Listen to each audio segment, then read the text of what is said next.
Hey, what's up there, YouTubers? It's me again, Brian, aka Gamer55551, and I am back with a My 2 Cent video for this week, for the week of November 23rd to 29th, 2025. Also, happy Thanksgiving for those who celebrated Thanksgiving, whether it's for, when you went out with family or family came over to your place, whatever you did for Thanksgiving. Hopefully, it was a very good Thanksgiving for you guys out there.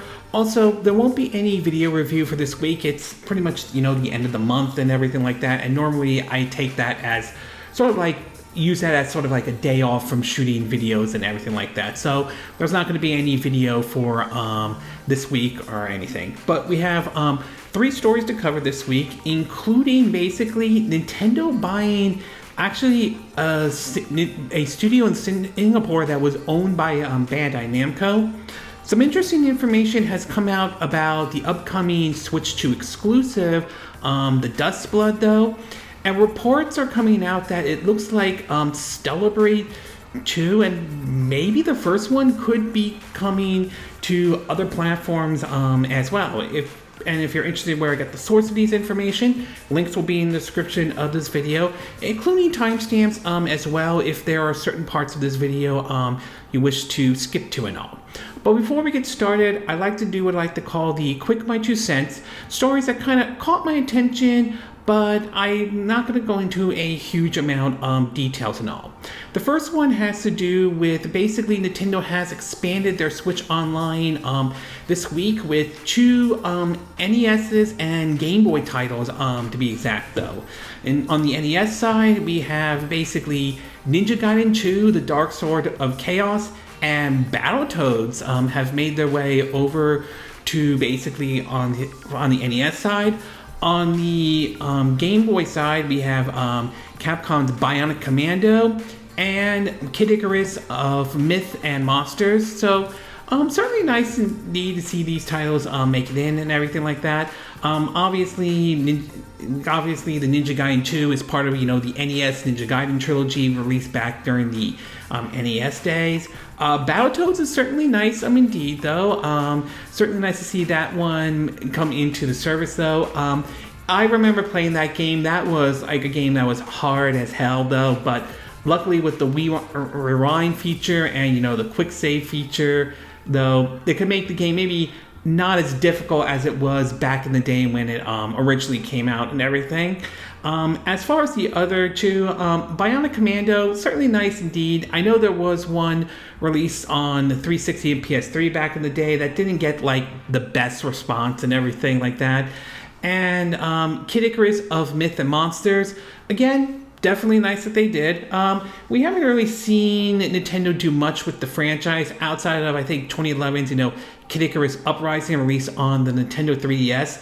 Would love to see that port come to the Switch 2. That would be nice if that ever does happen and everything like that. And I would like to see that franchise, get another shot and everything though. But in either case, 2 NES and 2 Game Boy titles are available right now for those who have the Nintendo Switch Online service and all.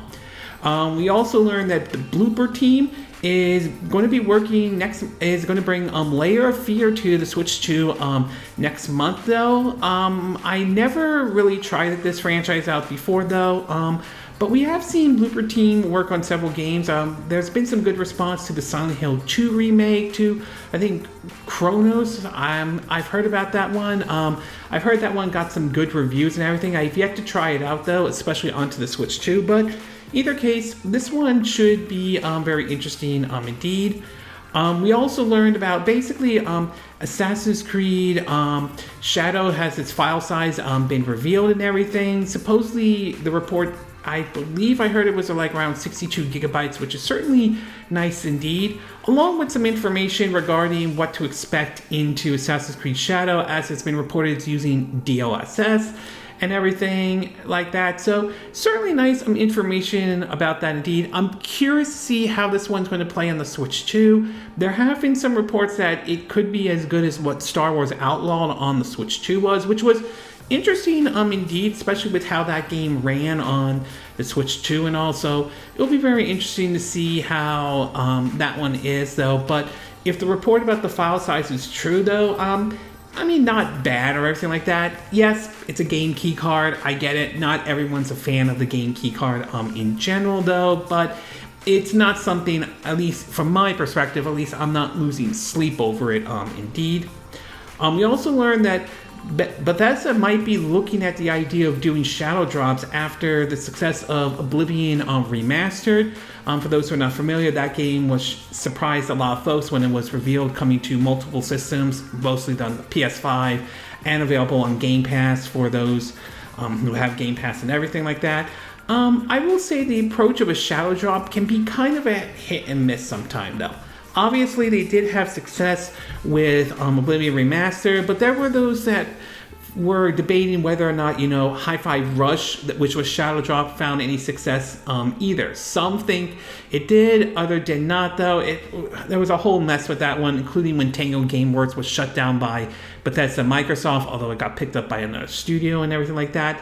And sometimes it can work in their favor, other times it doesn't, so we'll have to wait and see if this strategy will pay off for Bethesda or not, though. So, yeah, I would say this approach of relying on future Bethesda titles using shadow drops can be kind of a hit or miss depending on how Bethesda plays their cards and all.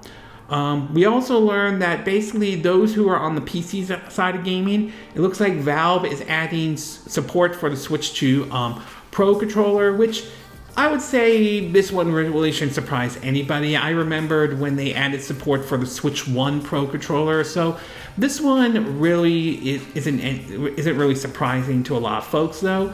Whether those who game on PC or not use the Switch 2 Pro controller or not, who knows? But again, it is another controller to use for those who are gaming on the PC side, if that's something you would prefer to use and everything. We also learned that supposedly developers at Call of Duty, particularly Sledgehammer Games, is seeking talent with Switch's experience, as it does seem to indicate that they are looking to bring the Call of Duty franchise over to the Nintendo Switch, particularly, most likely, towards the Switch 2 and everything like that. Whether that would be, I would say, very interesting to see how well the games will run on the Switch 2 and all, though. Obviously, it missed out during the Switch 1 era, although there could have been some Call of Duty games they could have brought over there, though. But running on the Switch 2 would be interesting.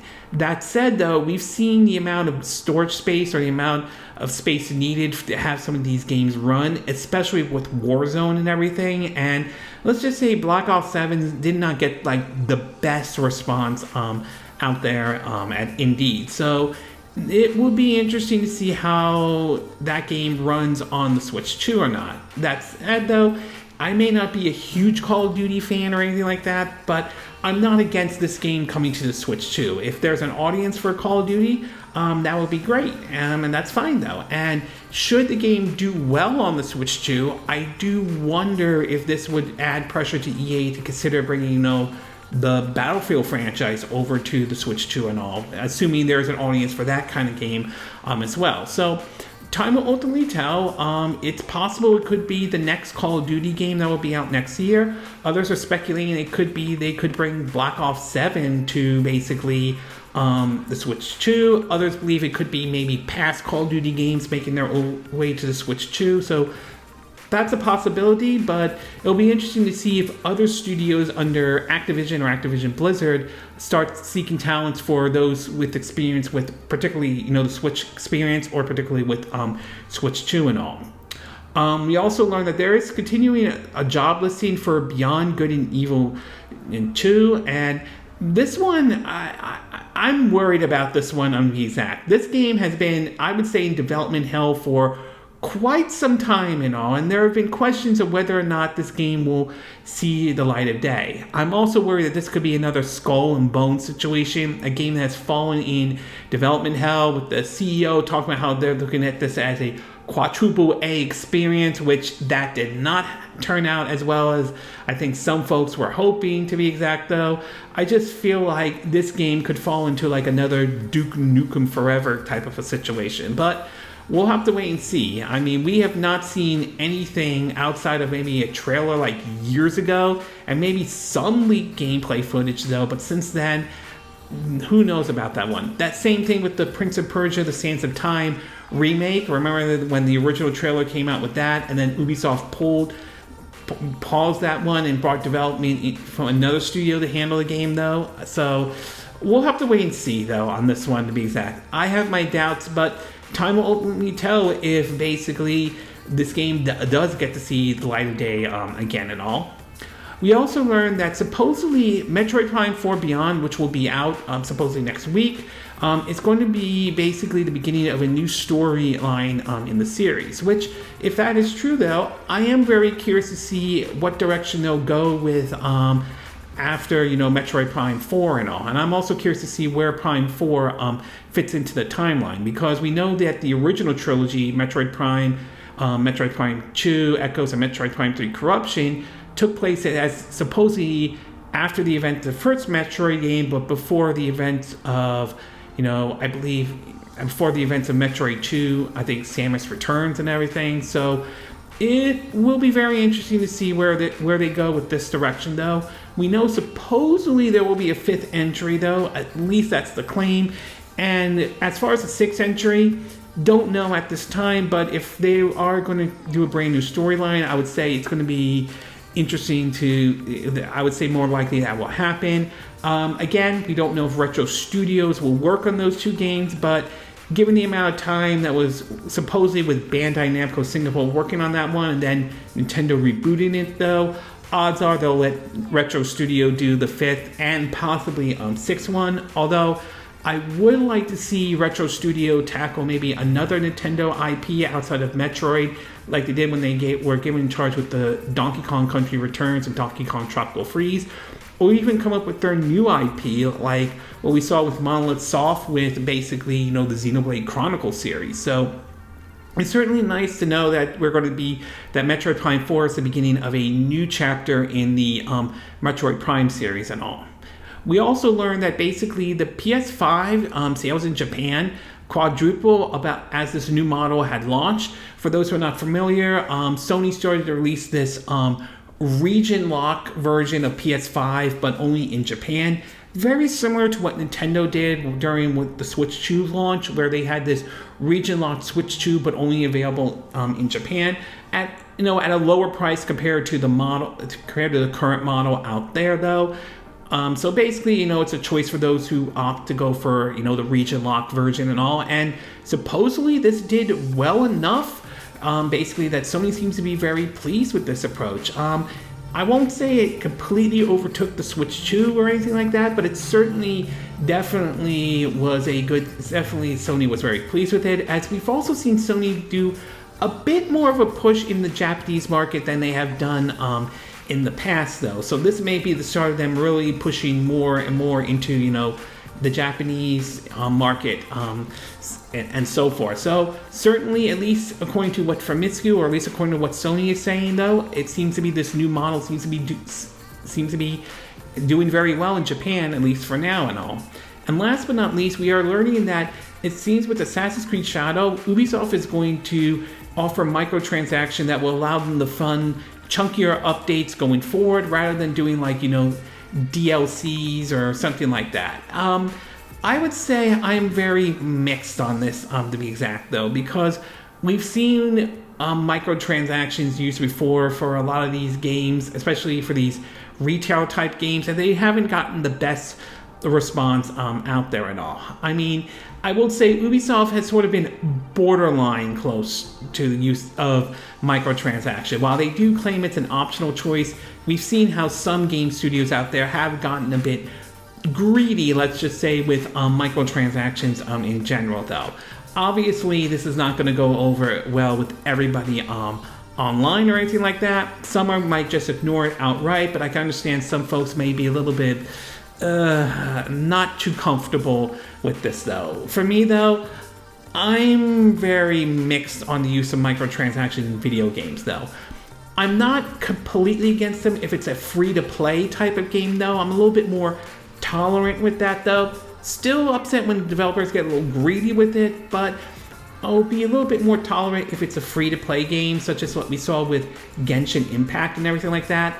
But with a retail game, I can see how some folks may not be happy with the idea of microtransactions being there. So this is a very slippery slope Ubisoft's taking, especially if this is the direction they're going with their games and all.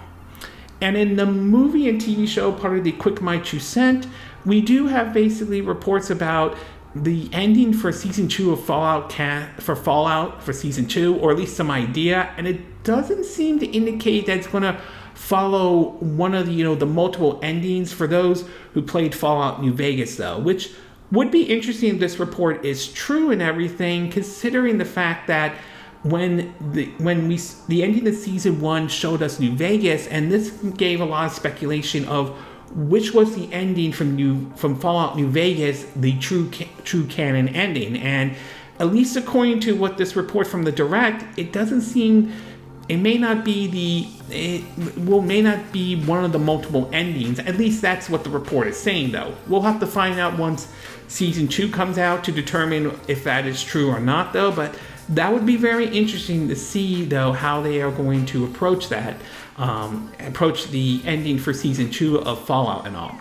We also learned that basically Zootopia 2 internationally at box office, or at the very least, seems to be doing very well for Disney, though. I will say Disney's movies this year have been kind of a hit and miss, though. Some have done okay, some have, well, not done as well. Tron Ares is a good example, which is, I think, very unfortunate because I did enjoy Tron Ares and all, though. But obviously, Zootopia 2 seems to be doing very well internationally and supposedly domestically, as far as I'm aware of. So that's certainly good for Zootopia, though, and it'll be interesting to see if they do actually do a third one and all.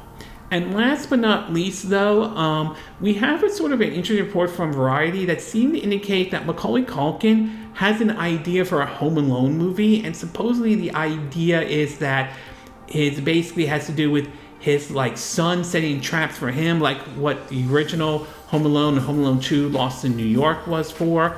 However, the director of those two movies is sort of against the idea, citing how Home Alone 3 and 4 did not do well and everything. And even the Home Alone on Disney Plus, though, starring one of the kids that were in the movie Jojo Rabbit, didn't exactly get the best response. So I will say this idea that Macaulay Culkin has for this one, I think could work if done right. That's the thing, though. If it is executed the right way, I think this could technically work. But time will ultimately tell if that ever sees the light of day or not, though.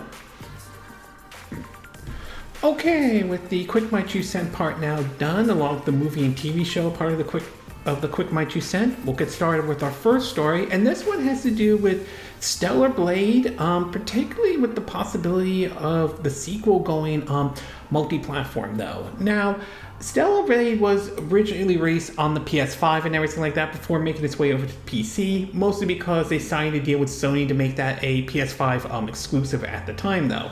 And having played the game myself, I did enjoy it. I thought it was a good, action game, indeed. I mean, I won't say it will overtake, say, Nier Automata in a way, but you definitely got a bit of a Nier vibe to it to a certain degree and all. And I will give Shift up credit, though, in terms of the use of the Unreal Engine 4, since that's what the game ran on, though. Do I think it looked good?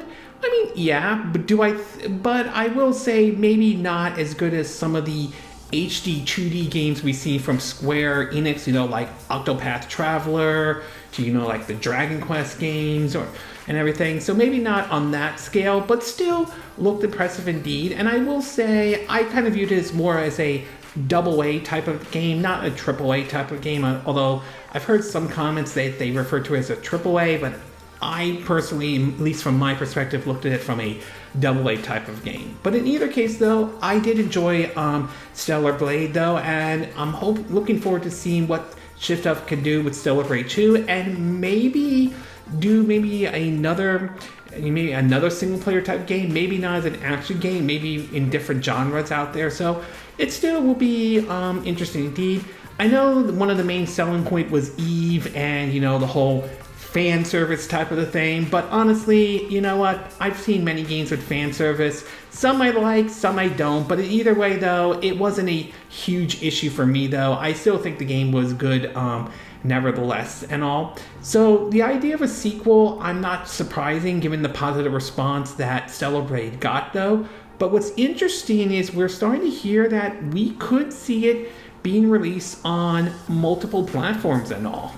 From a report from Insider Gaming, it reads that, quote, at least parts of it reads that, quote, the news comes from a recruiting post on ShiftUp's official Korean website. In it, the studio states that it's looking to build out its team for Stellar Blade 2. The title says to be currently in development and plans to bring the epic action fan love from the original for next generation. On that note, ShiftUp is aiming to have Stellar Blade launched to be multiple platforms, expanding to other consoles and PC. Interestingly enough, the original Stellar Blade was a PS5 exclusive, only to see a PC release earlier this year. As of now, no ports of the title has been announced for the Xbox Series X and S or Nintendo Switch 2. One has been rumored for a bit, though nothing concrete has been said yet. With Stellar Blade 2 now multi-platforms, perhaps this means we could see Stellar Blade break exclusively and go to Xbox and Nintendo soon.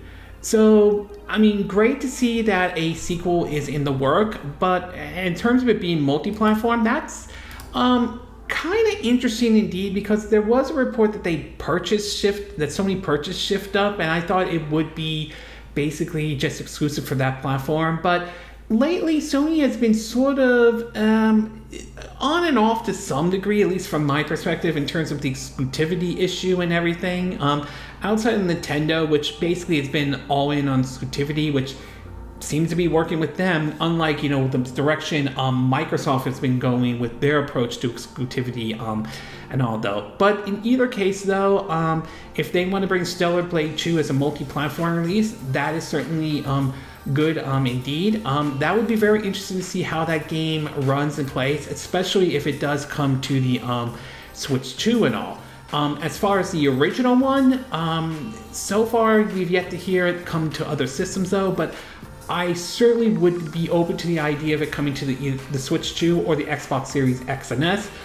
It would also be very interesting to see if it does make its way to Game Pass or anything. Not saying it will, but it would be interesting indeed. And also, we have heard about how ShiftUp, I think, rewarded their staff with Nintendo Switch 2 systems, though. So it does seem like it is moving forward with bringing it to multiple systems. The original, I do wonder if there was a certain deal or certain thing in terms of when they signed to make it exclusive to the PS5 for the time being, whether or not it was a timed exclusive saying you can't release it onto other systems until this time period is up.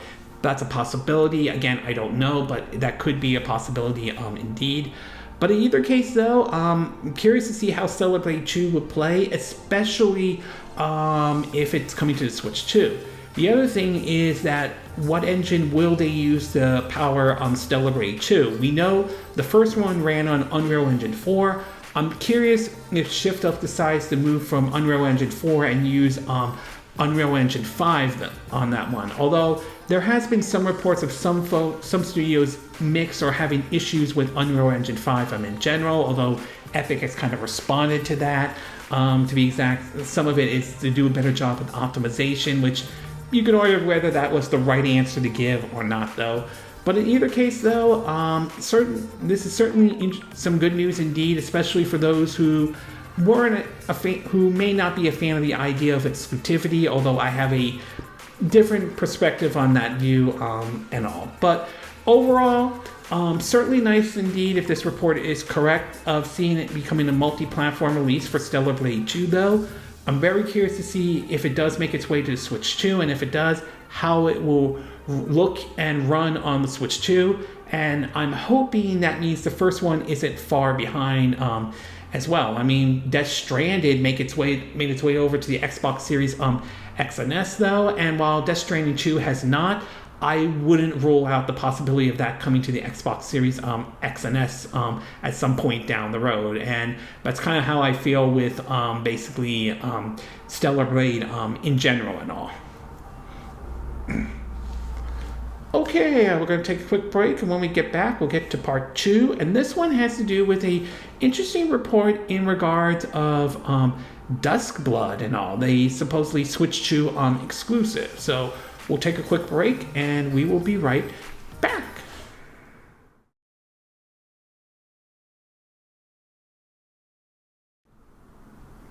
Okay, and we are back with part 2 of my 2 cent video, and for this one, we're going to be taking a look at an interesting report that came out regarding the upcoming switch to exclusive, the Duskbloods, if I'm saying the name correctly though.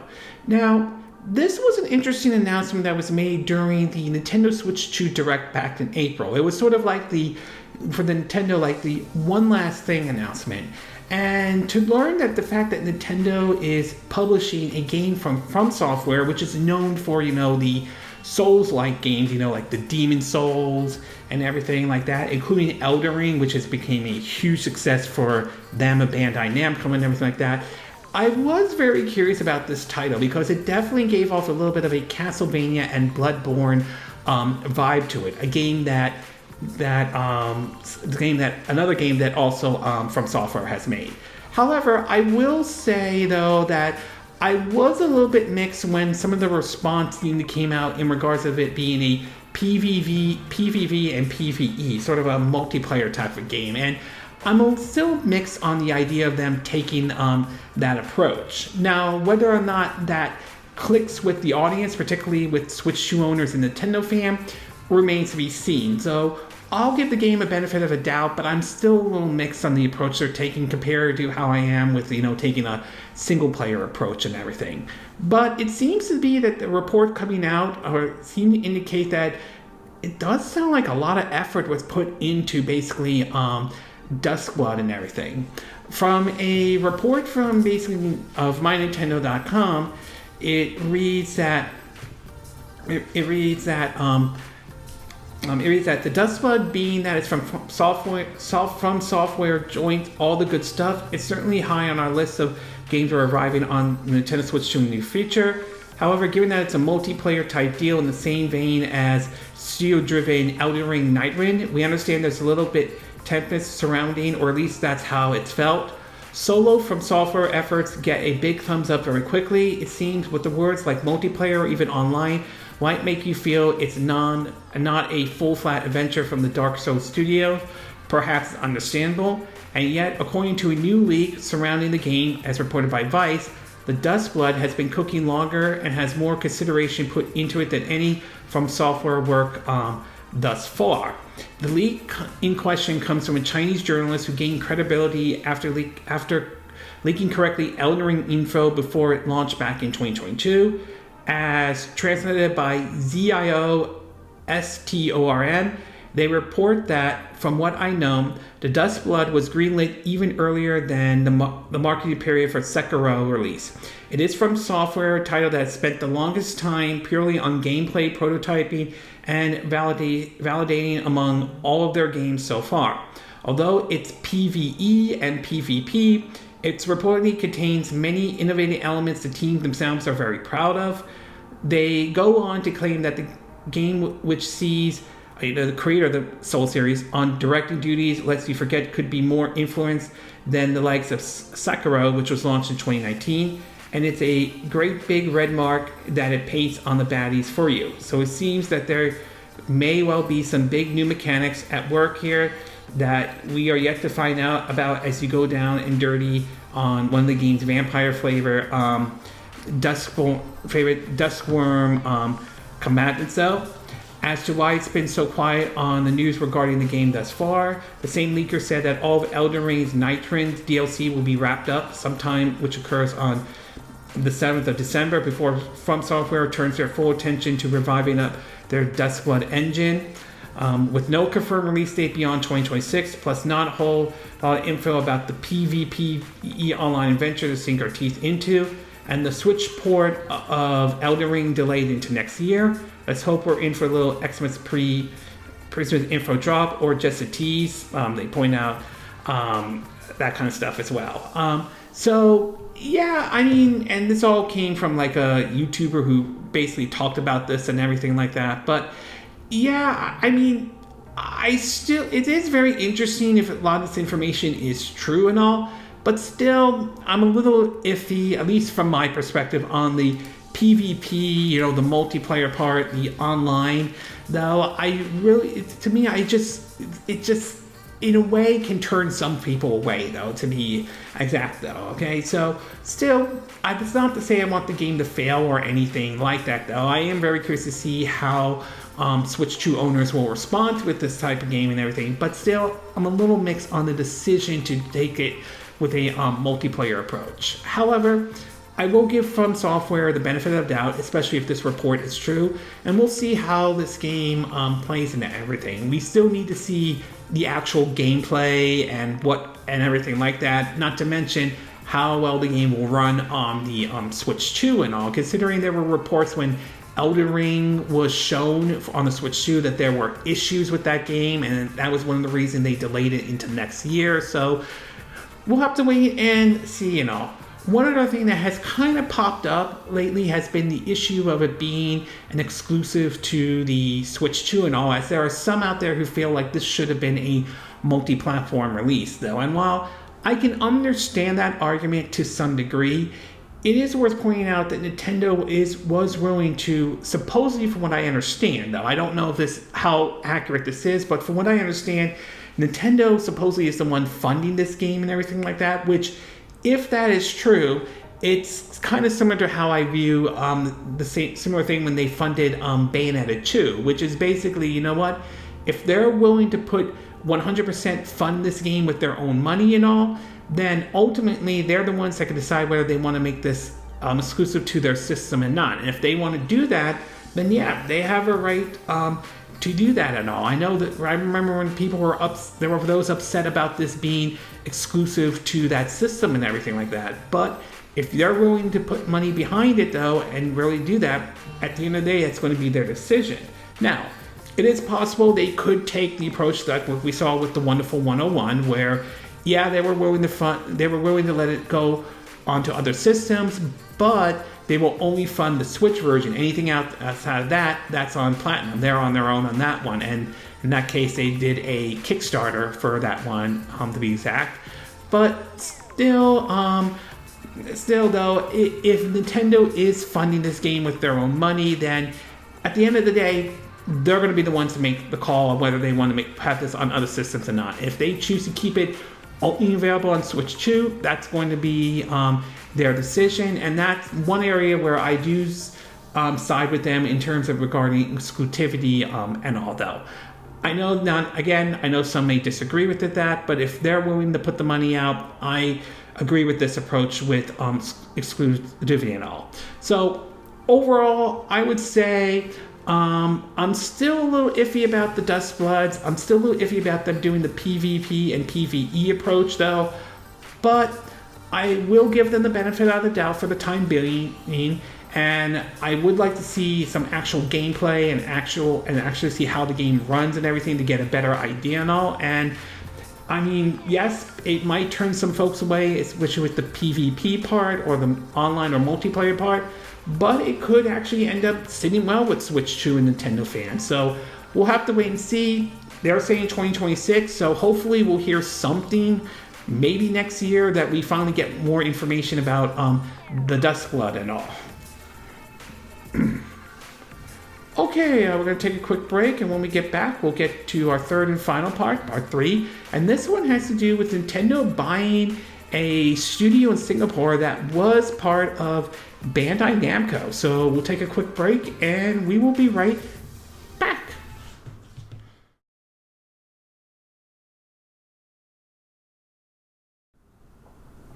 Okay, and we are back with our third and final part of our My 2 Cent video. And for this one, we're going to be taking a look at Nintendo actually buying another studio. But only this time, this was a studio in Singapore that was once part of, Bandai Namco, or originally called Bandai Namco Singapore, though. Now, when it comes to purchasing studios, though, Nintendo's approach has been a little bit different than what we've seen with Sony and Microsoft, though. I mean, with Microsoft, they went on a really much a spending spree, with the big one being them purchasing Activision Blizzard. Sony, not as much, although there's been some debate about them purchasing Bungie and whether or not this was a good purchase and all, and some felt like this was in response to Microsoft buying Activision Blizzard and all. But at the same time, they've made some purchases that made sense, like them buying Insomniac Games, which, when you look at the track record of the games they've worked on, a majority of them were on PlayStation systems, outside of maybe, games like, like Sunset Overdrive, which was exclusive on the Xbox systems and everything. So there have been, let's just say, not the same approach as Microsoft. And Nintendo, well, we don't really hear much about them buying studios here and there. They did purchase, Next Level Games, which, again, like Insomniac, a lot of their games have been on Nintendo platforms, so it kind of makes sense to some degree. They helped create, Retro Studios and everything. The odd one was Shiver Entertainment. That one, I was a little bit surprised about them purchasing that one. However, after seeing them make, WWE, I think it was 2K, like 2020, like 26 or something. I believe that was it, though. It kind of makes more sense of why they purchased Shiver Entertainment and everything. And of course, they also purchased a studio that now referred to as like Nintendo Pictures, which pretty clear following the success of the Super Mario Brothers movie and the upcoming Super Mario Galaxy, which I do have a feeling that one probably will do well at the box office. It's pretty clear why they decide why it makes sense to do for this Nintendo Pictures and everything. But anyway, them buying this studio is kind of interesting because this studio was rumored at one point, supposedly working on Metroid Prime 4 before Nintendo decided to restart the project in 2019 and all. But nevertheless, it is an interesting purchase of them, and they're adding this as a subsidy, if I'm saying that correctly, though. In an article from Nintendo Life, it reads that, quote, Nintendo has announced it will acquire a major stake in Bandai Namco Studio Singapore after reaching an agreement with Bandai Namco for the transfer of shares next year. Described in the press release as being for the purpose of strengthening its development structure, BNSS will become a Nintendo subsidiary and go by the new name of Nintendo Studio Singapore. The deal is planned to go through on 1st April 2026, with Nintendo acquiring 80% of the shares, with the rest to follow sometime after once the subsidy operation has stabilized. Nintendo has partnered with Bandai Namco on several first-party projects, with this studio having worked on Splatoon 3, contributing concept art, character models, environment modeling, and animation according to the studio's website, as well as various high-profile Bandai Namco games. They talked about how the studio has, helped work on titles like Tekken, Ace Combat, Soul Calibur, and all, from concept art all the way to development. We covered it all, and that's what they mentioned. Nintendo anticipates that the acquisition will only have a minor effect on Nintendo's results for this fiscal year. The latest acquisition follows acknowledgement earlier in November that the company intends to expand its internal development team. Nintendo Pictures was another addition in 2022, followed by Shiver Entertainment in 2024 and all. So this is an interesting purchase, though, I will say, though. But I do think it does sound like might just end up being nothing more than just like a support studio approach, though. Obviously, they helped with Splatoon 3, so maybe they'll help with like any other projects Nintendo has in the works for, like the Switch 2 and all. So that could be the case, though.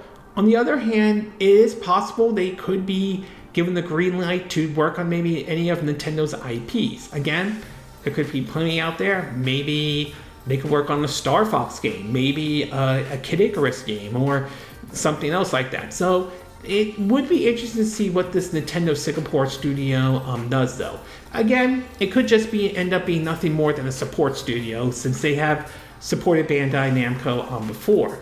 And it will be interesting to see if we see a situation where maybe if Bandai Namco does decide to bring something like a Soul Calibur or a Tekken or Ace Combat to Switch 2 or another IP from them, that they go to Nintendo Singapore to help, bring that game over to the Switch 2 and everything. I mean, that's a possibility. I'm not saying that's going to be the case, but that could be a possibility indeed. So it will be very, very interesting to see how this all plays out, though. I mean, but again, we'll have to wait and see. Supposedly, the deal will go through in April of next year. So it'll be very interesting to see what Nintendo Singapore brings to the table and all. So overall, very interesting acquisition indeed. It may not be like a huge big deal one like Microsoft buying Activision Blizzard and all, but still an interesting acquisition nevertheless, considering that, like I said before, there were rumors that they were working on Metroid Prime 4 originally before that project got restarted and all, which honestly, I would say if that's true, I would have loved to see what their version of Metroid Prime 4 would have looked like and what we could have gotten before, Retro Studios took over and everything. Okay, this concludes this My 2 Cent video for this week. And again, these are my opinion. What are yours? What are your thoughts about this report about Stellar Blade, and particularly Stellar Blade 2, going on multi-platform? Do you think this is a good idea? Do you like the idea of Stellar Blade 2 going multi-platform though? And if it does, which system would you pick it up? Would you consider pick it up on the PlayStation system, PS5, or the Xbox Series X and S, or the Switch 2 if that does happen?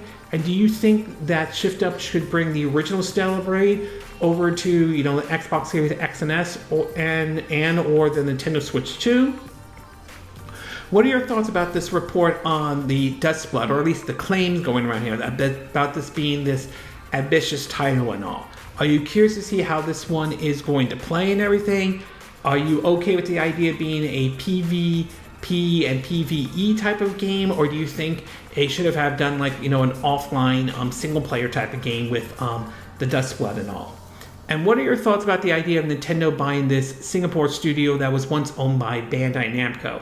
Do you think this is a wise purchase at all? Do you think this will just end up being nothing more than a support studio?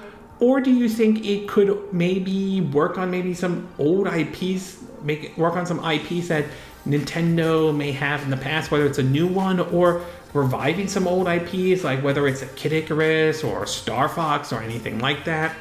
Do you agree with what I said in this video? Do you disagree? Do you have a difference of opinion?